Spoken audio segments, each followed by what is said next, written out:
사람이 만든 책보다 책이 만든 사람이 더 많습니다. 내비책방. 안녕하세요. 내비책방입니다. 오늘 소개해드릴 책은 인생에 관한 새빨간 거짓말입니다. 윤성식 지음, 출판사 21세기 북스. 타인의 말에 속지 않고 나로서 결정하는 법. 우리는 왜 매번 선택하고 후회하는가? 초불확실성 시대, 나를 지키는 뉴노멀 생존 법칙.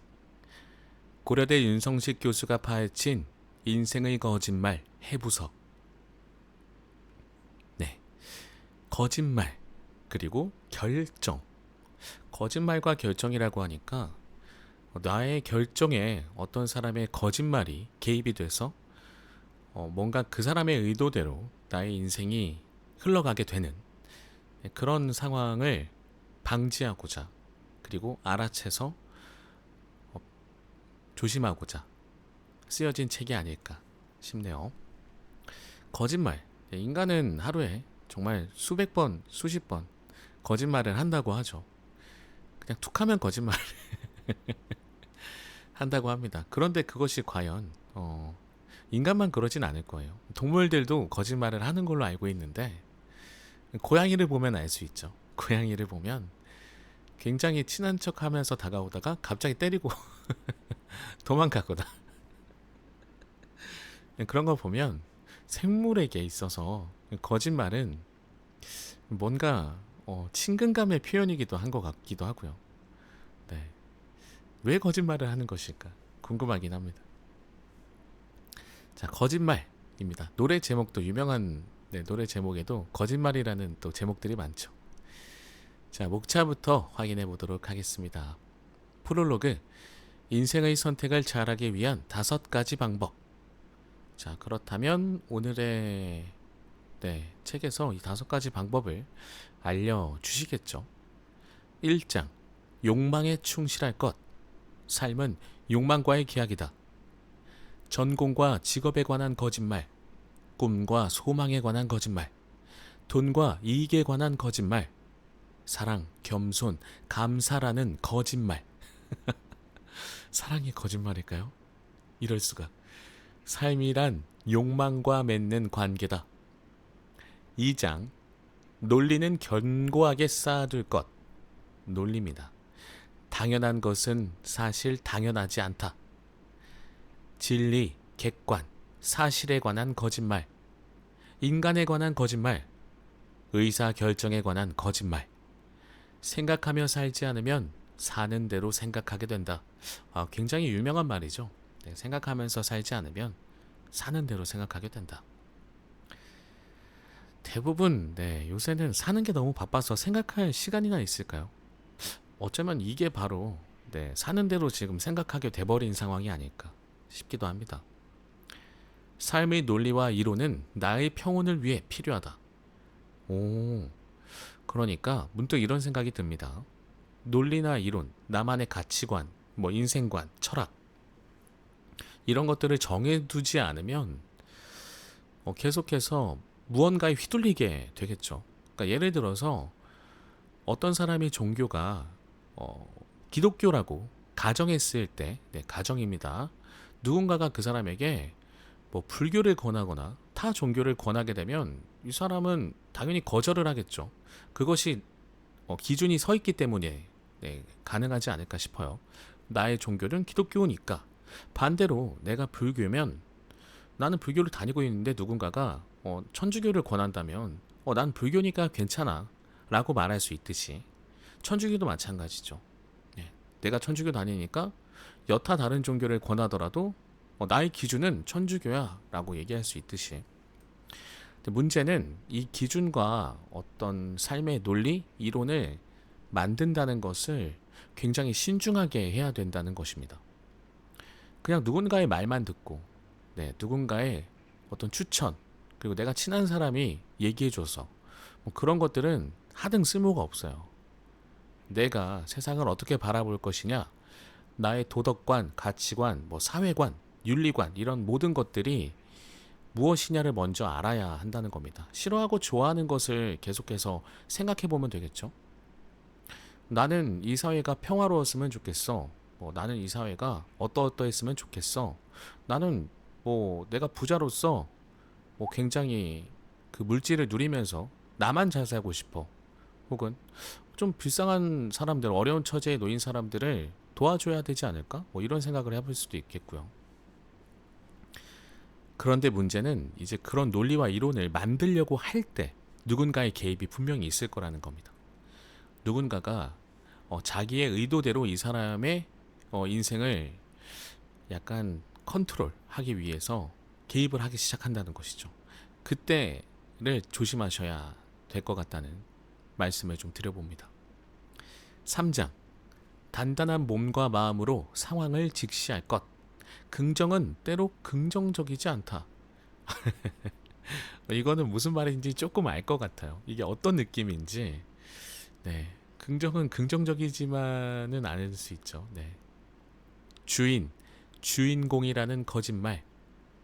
긍정과 낙관이라는 거짓말. 나와 세상에 관한 거짓말. 흔들리지 않는 몸과 마음은 세상의 약자가 기댈 수 있는 언덕. 여러분들이 그 흔들리지 않는 몸과 마음을 잘 만들어 두셔서 누군가가 여러분께 힘들 때 도움을 요청할 수 있는 그렇게 단단한 내면을 가지신 분들이 되시길 바랍니다. 삶은 즐거움과 생존의 장소인 세상과 유리될 수 없다. 참, 생존의 장소, 즐거움의 장소가 함께 공존할 수는 없는 걸까요? 에필로그. 진부하고 상식적이고 너무나 가벼운 거짓말. 오늘은 본문을 소개해드려도 될 것 같은데, 본문을 쭉 보면은 1장의 첫 번째 소제목에 전공과 직업에 관한 거짓말이 보였었거든요.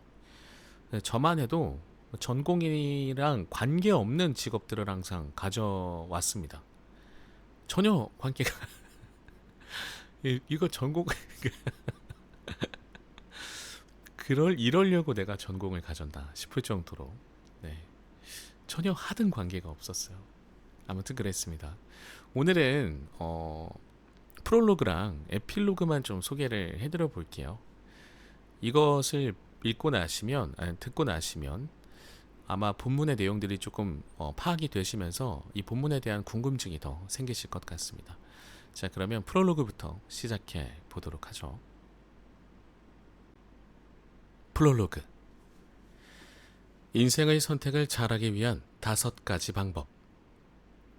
데이트 신청을 할까 말까, 사표를 낼까 말까, 집을 살까 말까, 주식을 팔까 말까, 어떤 학과에 지원할까, 어느 회사에 취업할까, 노후를 위해 뭘 준비해야 할까 등에 이르기까지 삶에 관한 모든 고민은 결국 의사결정과 집행이다. 나를 괴롭히는 직장 상사에게 어떻게 대응할지부터 이성 친구에게 어떤 선물을 해야 할지 이르기까지 인간관계도 결국 의사결정과 집행이다. 마치 하루 이틀 공부해 기말고사를 준비하듯 고민이 생기면 당장 해결해줄 비법을 찾지만 그런 단박약은 없다. 어떻게 하면 잘 결정하고 잘 행동할 수 있을까? 첫째, 인생에 관한 거짓말에 속지 않는 연습을 하자. 이 책이 해부하는 인생에 관한 거짓말을 몇 개만 접해도 우리가 그동안 당연시 여겨온 거짓말들이 눈에 보이기 시작한다. 이 책은 인생에 관한 거짓말에서 벗어나는 연습책이다. 긍정의 배신의 저자 바버라 에런 라이크는 암 환자의 낙관과 긍정이 오히려 손해를 불러온다는 과학적 사실을 제시한다. 제도권 힐링이 심어놓은 집단 무의식은 각종 거짓말을 통해 우리의 의식을 지배한다. 자, 이 부분은 밑줄을 좀 긋겠습니다. 자, 제도권의 의식. 이것을 우리에게 심어 놓는 것. 그게 굉장히 위험한 거거든요. 그러니까 우리는 제도권에서 그러니까 제도권이라는 건 이 사회 전반의 어떤 뭐 기득권이라고 생각해도 될까요? 네, 그런 사회를 좀 리드해 간다? 사회 주류다라고 사람들에게 인정받는 사람들이, 네, 그런 사람들이 본인들의 생각대로 이 사회를 지배하기 위해서 뭔가의 무의식을 자꾸 던지는 것이죠. 뭐 언론이나 혹은 요즘에는 인터넷 SNS가 많이 발달했기 때문에 이런 것들을 통해서도 여론을 뭐 선동하고 특정 어떤 것들을 계속해서 사람들에게 전파하고 그런 것들을 좀 경계해야 합니다.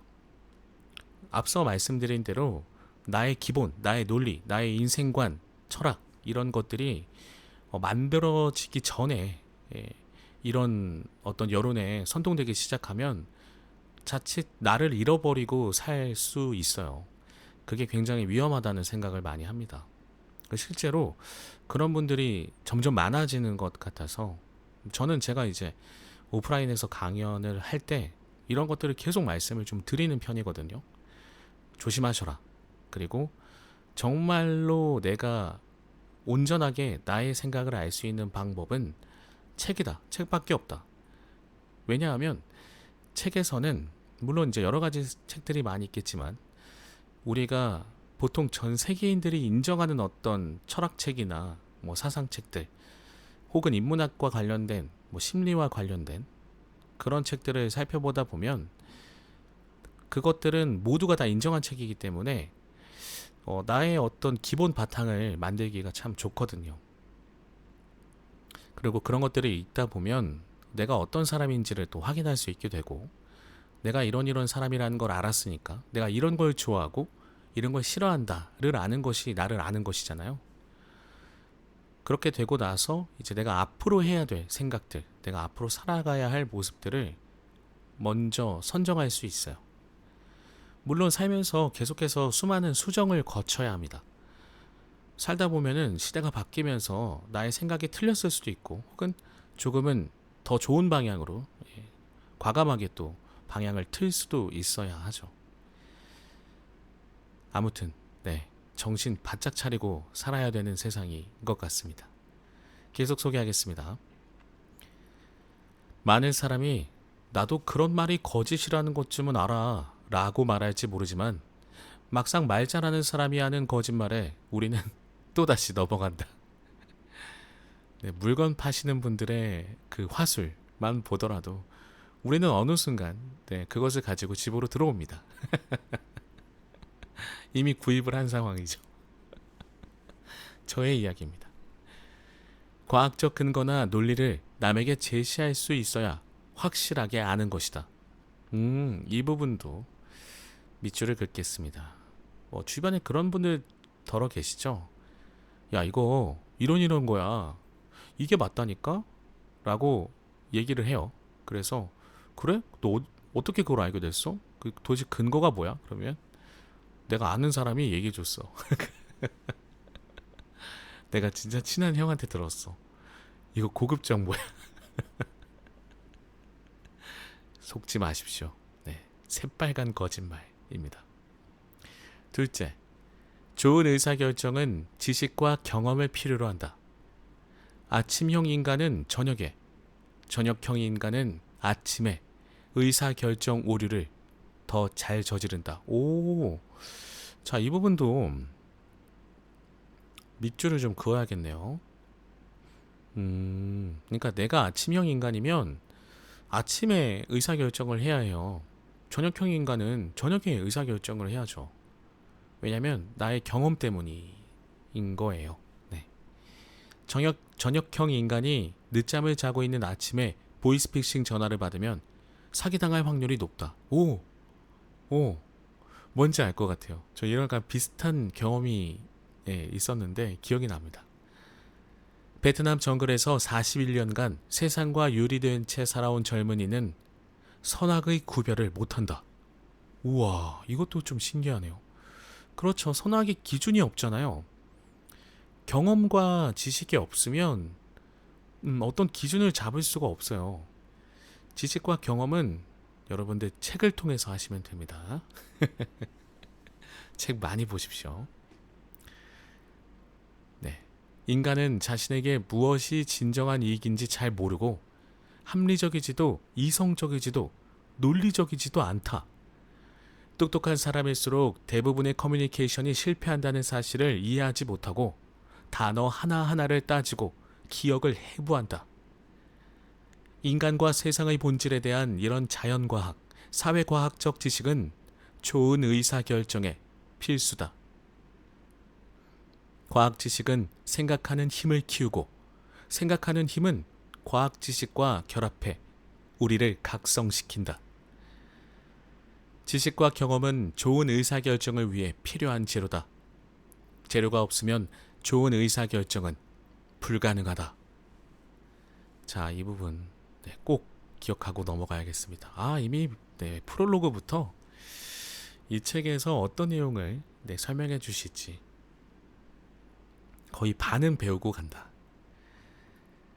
그러나 이 과정에서 정답, 진리, 객관적 사실이 있다는 착각은 버려야 한다. 결과가 좋으면 의사결정을 잘했다고 단정짓고 나쁘면 못했다고 단정짓는 인간의 심리를 이해해야 한다. 사후의 결과가 좋으면 의사결정을 잘한 게 된다. 삼류 의사결정을 했어도 인류로 집행하면 의사결정 오류가 드러나지 않는다. 저 약간 이거에 대해서는 제 경험담, 제 주변의 경험담을 말씀드릴 수가 있을 것 같은데, 제 주변에 어떤 친구가 소위 말하는 그 코인이라는 투자를 했습니다. 자, 이 의사결정이 좋은 건가 나쁜 건가는 뭐 의견이 분분하시겠습니다만, 어쨌든 결정적으로 코인을 투자하자마자 거의 90%에 달하는 막대한 손실을 입었어요. 입고 나서 이 친구를 만나면 세상이 떠나간 것 같은, 항상 힘들어했는데 2년 뒤에 이 친구가 투자했던 코인이 갑자기 수익을 기록하기 시작합니다. 그래서 약 한 60%의 수익을 거뒀어요. 마이너스 90에서. 그러니까 본인의 초기 투자금이 있었고 거기에서 마이너스 90을 갖다가 본인의 투자금을 복구하고 플러스 60%의 수익을 거둔 거예요. 자, 이것은 좋은 의사결정을 한 것일까요? 결과가 좋았으니까. 대신 이 친구는 2, 3년 동안 정말 피폐한 삶을 살았습니다. 물론 이제 저는 축하를 해줬지만, 자, 의사결정 오류 이런 것들을 좀 생각을 해봐야겠네요.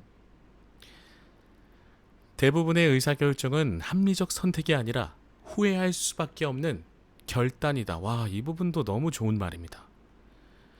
예전에 제가 하우스 오브 카드였나? 그 드라마에서 그런 대사를 본 적이 있는데, 정말 중요한 자리에서 정말 중요한 선택을 해야 하는데 내가 옳은 선택을 하길 바라는 게 아니라 이 선택이 최선이었다라고 생각하면서 선택을 한다고 하더라고요. 그 드라마의 내용은 이제 미국 대통령에 관한, 정치에 관한, 백악관에 관한 그런 이야기인데, 그 대사를 보고 정말 깜짝 놀랐었거든요. 모두가 그렇지 않을까라는 생각을 한 적이 있었는데, 근데 그것을 자각하고 하는 것과 그냥 뭐 아무 생각 없이 하는 것은 또 엄연히 다르겠죠. 후회할 수밖에 없는 결단이다. 와, 제가 간만에 프롤로그에서 이렇게 말이 많아지는 것도 오랜만인 것 같습니다. 생각하는 힘이 약한 사람은 가지 않은 길에 대해 장밋빛 성공 시나리오를 쓰다 보니 항상 후회하기 마련이다. 아까 이제 긍정적인 거, 긍정이 과연 긍정일까라는 제목이 있었죠.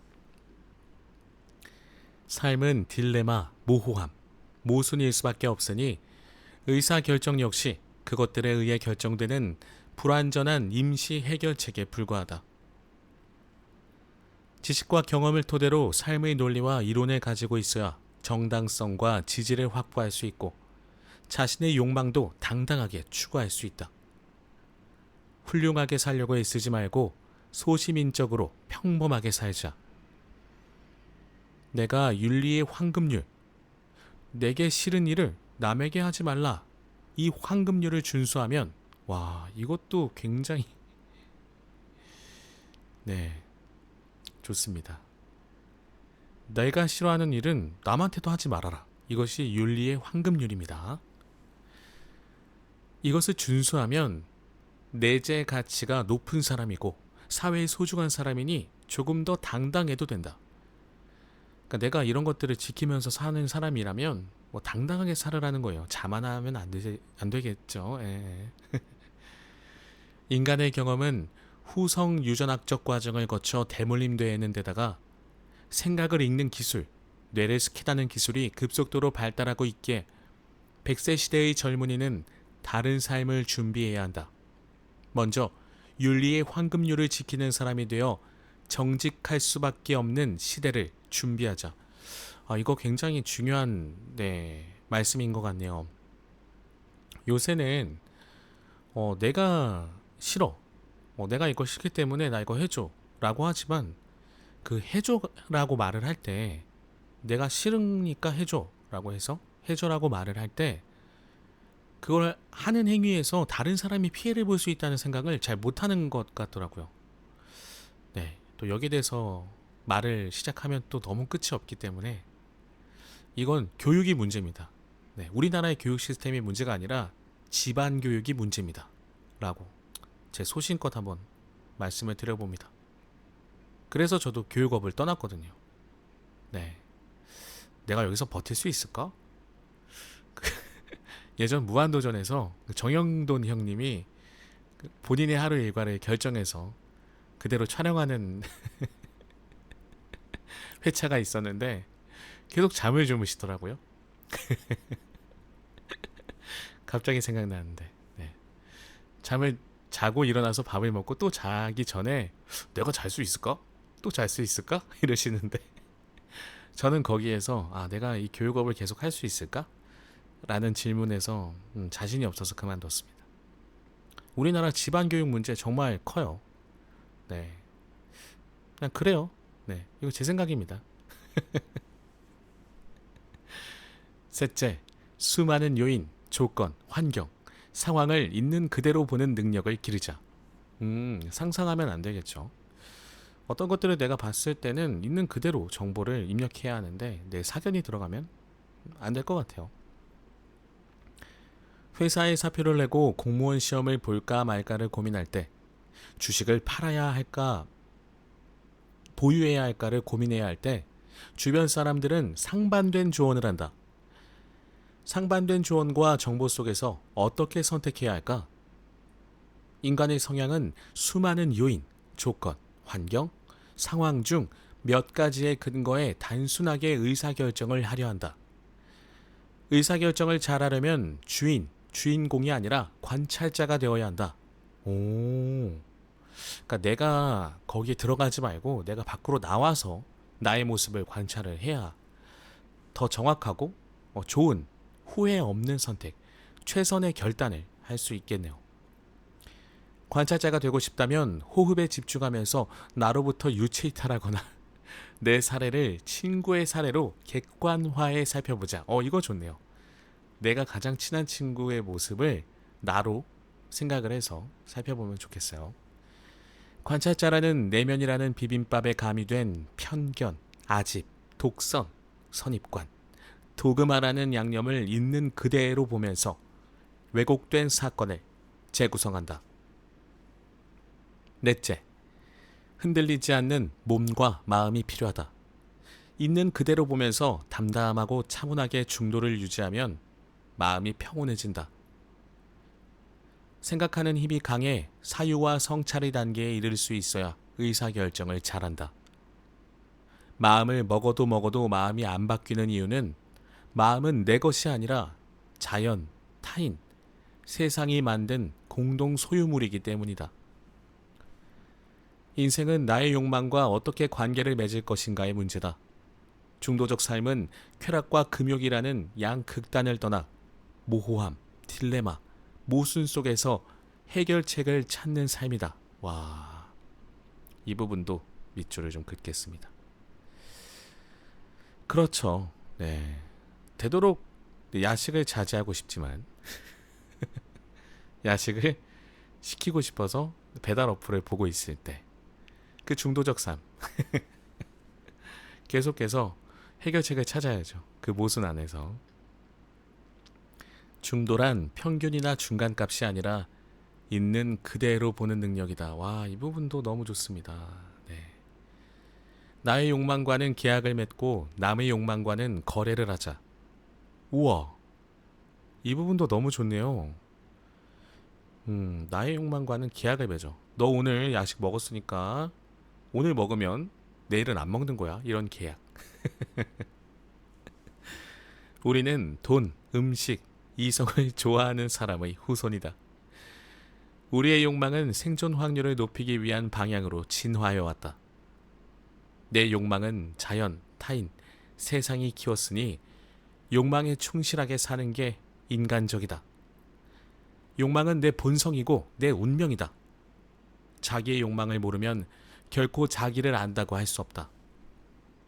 욕망을 알아차리고 관찰하면 내가 감당할 수 있는 욕망이 제자리를 잡는다.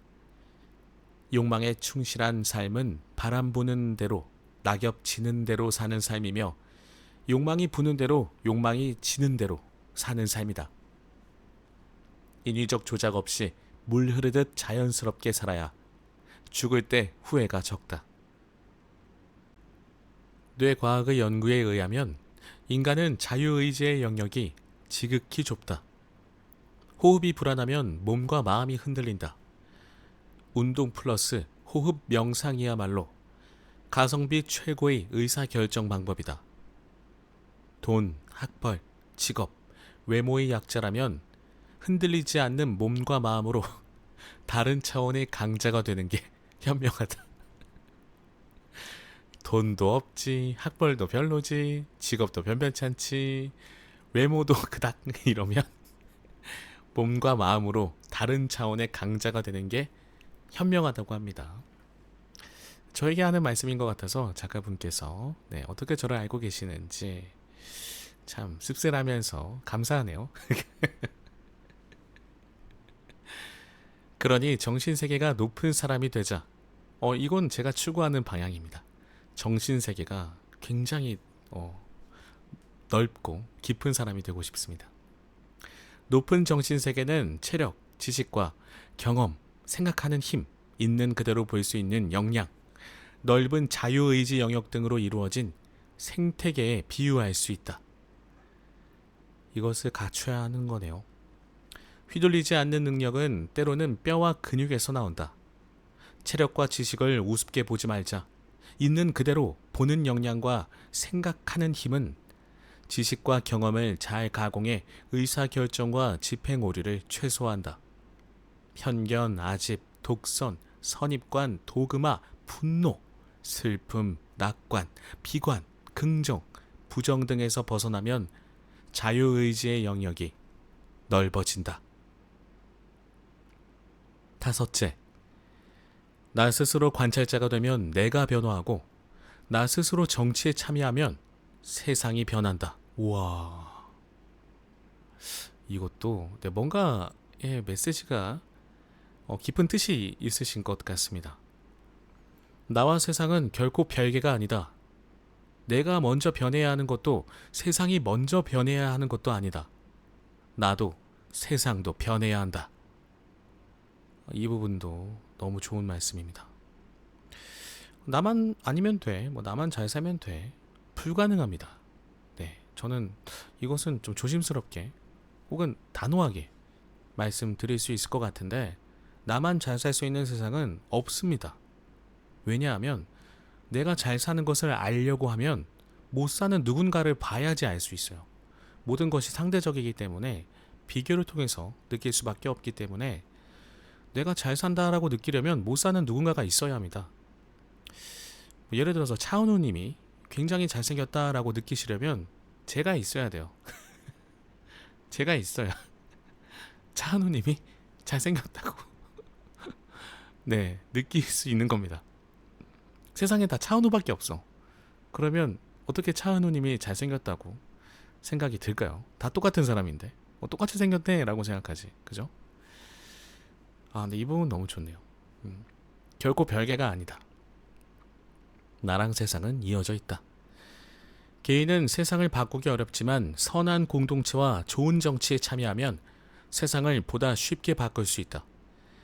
당신이 돈, 직업, 학벌, 외모의 약자라면 계속 강조하시네요, 저자분이. 아무리 노력해도 그것들의 강자가 되기는 무척 어렵다. 약간 이 사회의 문제를 말씀하시는 것 같아요. 제 문제이기도 하기 때문에 제가 자꾸 뜨끔뜨끔 하는데, 돈에 너무 이렇게 매달리는 삶, 어떻게든 좋은 직업을 얻으려고 아둥바둥하는 것, 학벌도 마찬가지고요. 학벌은 심지어 비리까지 저질러 가면서 요새는 뭐 입시 브로커가 있다면서요. 학벌은 또 그렇게 해서 얻으려고 하고, 외모는 뭐 화장품, 성형 이런 것들이 될 수 있겠죠. 근데 그것은 내가 처음부터 가지지 못한 상태라면 그걸 가져서 강자가 되기는 무척 어렵다라는 말입니다. 이거 굉장히 좋은 생각입니다. 굉장히 좋은 의견인 것 같아요. 처음부터 내가 없었는데 그걸 다른 사람들보다 많이 가지는 게 쉬울까요? 무척 어렵죠. 무척 어려운 걸 하려다 보면 많은 노력을 해야 하고, 노력도 지치다 보면 결국에는 불법적인 방법으로 그것들을 하게 됩니다. 그래서 그러진 않았으면 좋겠다. 자, 무척 어렵다. 차라리 정치에 참여해 세상을 바꾸는 게 더 좋은 전략이다. 연구에 의하면 대한민국 노인은 자식으로부터 받는 용돈보다 국가에서 받는 돈이 더 많다. 대한민국 청년은 어떠한가? 세상의 약자는 선한 공동체와 좋은 정치를 통해 세상의 강자를 이길 수 있다. 공동체. 공동체는 공동체가 만들어주는 게 아니라 내가 그 공동체에 속해서 나의 역할을 제대로 함으로써 만들어지고 또 뻗어나가는 겁니다. 나부터 그 윤리의 황금률 아시죠? 앞서 소개드렸던 내가 싫은 일은 남한테도 싫은 일이다. 그러니까 하지 마라. 그것만 잘 지킨다면, 그것 정도만 잘 지켜도 괜찮은 세상이 되지 않을까요? 나의 정신세계는 상당 부분이 누구를 만나 대화하고 관계를 맺고 어떤 공동체에 소속되는가에 달려있다.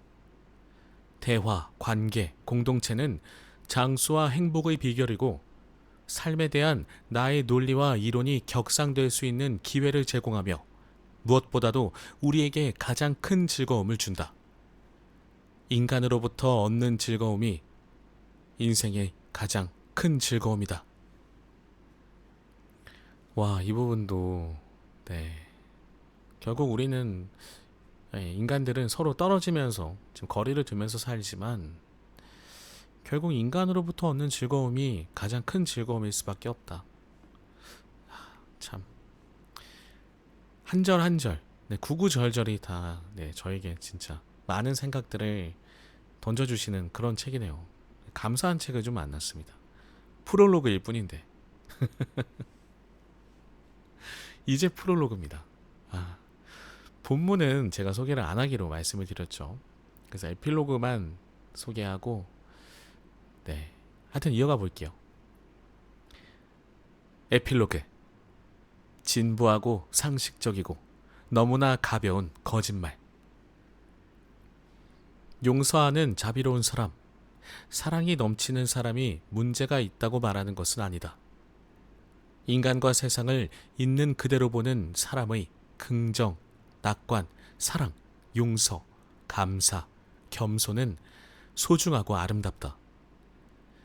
착하거나 여린 세상의 약자일수록 인위적인 감정의 덫칠에 휘둘리면 자신에게 손해다.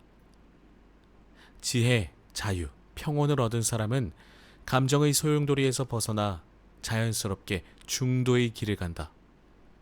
이 중도라는 게 참 어렵고 거의 불가능에 가깝다라는 공자님의 말씀이 있었던 것 같아요. 하지만 그 길을 추구하고 그 길을 원해야죠. 건강한 몸, 마음, 흔들리지 않는 몸, 마음을 위해 7가지 실천 방안을 제시한다. 첫째는 호흡을 알아차리는 관찰자 되기. 둘째는 운동과 호흡 명상을 결합해 실행하기. 셋째는 생각하는 힘 기르기. 넷째는 자신이 살고자 하는 삶에 대한 논리와 이론 정립하기. 다섯째는 법의 테두리 내에서 윤리의 황금률을 준수해 내재 가치, 즉 사회적 가치가 높은 사람 되기. 여섯째는 대화와 관계를 통해 다른 사람의 욕망, 나아가 세상의 명령과 조화 이루기. 일곱째는 공동체와 정치 참여로 내재 가치가 높은 사람을 위한 세상 만들기다. 정말 놀랍게도 이 중에 한 7가지를 제시해 주셨는데, 제가 한 4가지 정도는 평소에 생각하면서 이렇게 살면 참 좋겠다, 이런 사람이 되고 싶다라고 생각했던 부분들이 있어서 제 자신이 무척 자랑스럽습니다. 뿌듯합니다. 성철 스님이 내 말에 속지 말라고 하자 마이크를 댄 KBS 기자가 당황하면서 사람은 모두 자기 말에 속지 말아야 한다는 의미냐고 되물었다.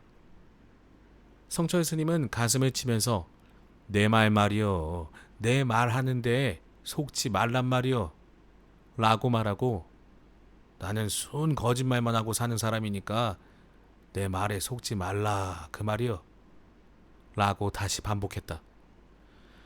사람은 누구나 자기 자신의 말에 속아서는 안 된다가 아니라 사람은 성철 스님의 말에 속지 말라는 말이다. 이 말을 잘못 해석해 성철 스님은 거짓말쟁이라고 떠들고 다닌다면 코미디가 된다. 이 책에서 여러 사람을 비판했지만 그들의 모든 것을 비판한 것은 아니다.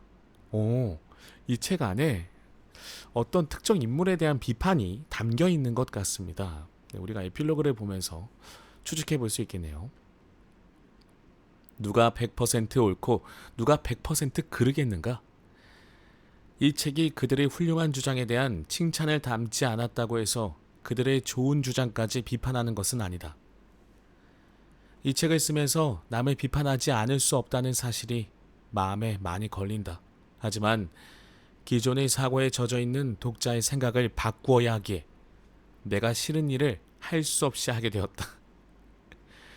나도 한때 제도권 힐링이 심어놓은 집단 무의식의 지배를 받았으니 우리 모두 함께 집단 무의식에서 벗어나자. 진부하고 상식적이고 너무나 가벼운 거짓말에 영향받지 말자. 이 책의 내용도 절대 진리가 아니다. 저자분이 이래서 성철 스님의 말씀을 인용하셨던 거군요. 내 책도 믿지 마. 속지 마. 이런 의미셨을까요?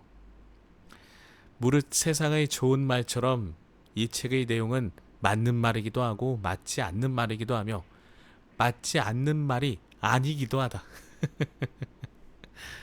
주어진 한도 내에서 임시적으로 타당할 뿐이며, 자, 이런 표현 너무 고급스럽습니다. 주어진 한도 내에서 임시적으로 타당하다. 그것도 확률적으로 타당하다는 의미이지 절대 진리는 아니다. 부처는 언어로 표현하는 것은 한계가 있기에 경전이 불완전하다고 했다. 경전은 달을 가리키는 손가락에 불과하니 불완전한 경전에 매이지 말고 손가락이 가리키는 달을 보라고 했다. 이 책은 손가락에 불과하니 달을 보기 바란다. 이 책의 내용을 한자 한자 엄격하게 해석하고 따진다면 전체를 읽는다. 책을 읽으면서 논리적으로 분석하고 정리하려 하지 말고 그냥 있는 그대로 받아들였으면 좋겠다. 책을 다 읽고 무언가 떠오르거나 도움이 된다면 그것으로 충분하다. 수많은 지식과 경험을 얻은 뒤에 말로 설명하기 어려운 직관이 생긴다. 이것은 너무 맞는 말씀인 것 같습니다. 결국에는 뭔가 지식과 경험을 통하고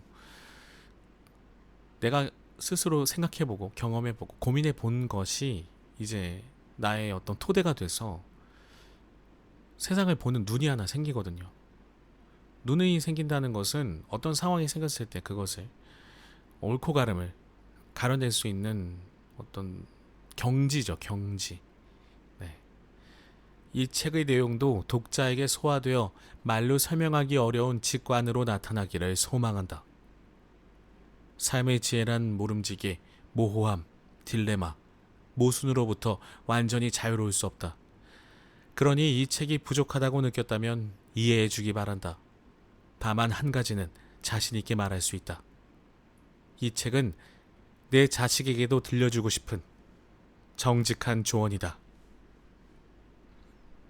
이 책은 주로 인생에 관한 거짓말을 해부하는 내용이므로 의사결정과 집행 오류에 대한 내용은 간단한 소개에 머무를 수밖에 없다. 모든 내용을 한 권의 책에 담기엔 불가능하다. 독자가 이 책을 사랑해준다면 의사결정과 집행 오류의 보다 상세한 내용에 관해서는 후속책으로 보답하고 싶다. 자, 이렇게 해서 오늘의 책 인생에 관한 새빨간 거짓말을 소개해드려 봤습니다. 와, 이 책 정말 대단한 책인데요. 저한테는 그렇습니다. 저는 이 책을 아마 추천을 할 수밖에 없을 것 같아요. 굉장히 재미있고 그리고 흥미롭고 그렇습니다. 간만에 또 좋은 책을 만난 것 같아서 굉장히 감사하고 저는 오늘 방송이 끝나도 이 책을 조금 훑어봐야겠습니다. 자, 오늘의 책 인생에 관한 새빨간 거짓말이었습니다. 마무리하기에 앞서서 오늘 밑줄 그은 것들 잠깐 간단하게 좀 소개를 드려볼게요. 제도권 힐링에 심어놓은 집단 무의식은 각종 거짓말을 통해 우리의 의식을 지배한다. 그러니까 어떤 집단에 관한 의식에 지배받지 않도록 조심해야 한다. 이것은 특정 정치 사상이나 혹은 요즘에 유행하는 사이비 종교가 포함될 수 있겠네요. 혹은 어떤 돈에 대한 거, 무슨 투자방, 설명회 이런 거 조심하셔야 된다라는 말씀 드리고요. 좋은 의사결정은 지식과 경험을 필요로 한다. 아침형 인간은 저녁에, 저녁형 인간은 아침에 의사결정하면 오류를 더 잘 저지른다. 보이스피싱도 더 잘 당한다. 그러니까 나에게 뭔가 뭐랄까요? 나에게 친숙한 거, 내가 편안한 거, 그런 환경에서 뭔가 의사결정을 해야 한다. 그래서 그 의사결정을 잘 하려면 체력을 키우고 운동을 해서 호흡 명상을 통해서 정신을 맑게 하면 도움이 된다. 명상은 우리가 종교적인 어떤 의미나 그런 걸로 다가갈 것이 아니라 생각보다 많은 인문학자, 심리학자, 인지심리학자, 정신의학자 이런 분들이 명상을 굉장히 많이 추천하더라고요. 인간한테 필요하다, 명상. 그러니까 이상하게 받아들이시지 말고 명상을 좀 해보셨으면 좋겠어요.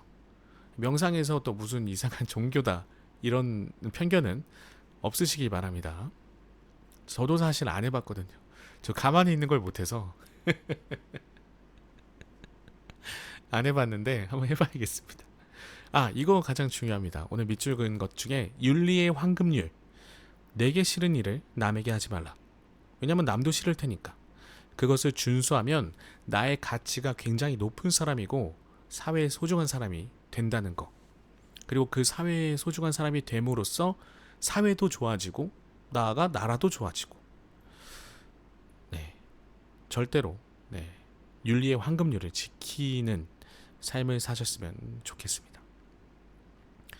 또 뭐 있을까요? 되게 많이 해놨었는데 요거 돈, 학벌, 직업, 외모가 거기에 좀 약자라면 저자분은 약자라고 표현하셨는데 그게 좀 내 마음에 들지 않는다면 그거를 키우려고 하지 말고 흔들리지 않는 몸과 마음으로 아까 말씀드린 내재 가치가 높은 그런 사람이 되는 게 더 현명하다.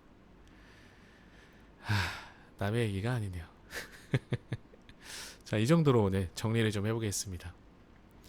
자, 저는 다음 시간에도 재미있고 유익한 책으로 찾아뵙도록 하겠습니다. 오늘 저한테는 이 책이 유익하고 재미있었던 책인 것 같습니다. 여러분들도 좋은 책을 만나면 저처럼 이렇게 신나서 책을 읽는 즐거움을 느끼시다 보면 계속해서 책을 읽는 습관이 들지 않을까 싶네요. 전 다음 시간에도 찾아뵙도록 하겠습니다. 항상 건강하시고요. 이제 무더운 여름이 조금만 더 버티면 되지 않을까 하는 시기까지 왔네요. 들어주셔서 감사합니다.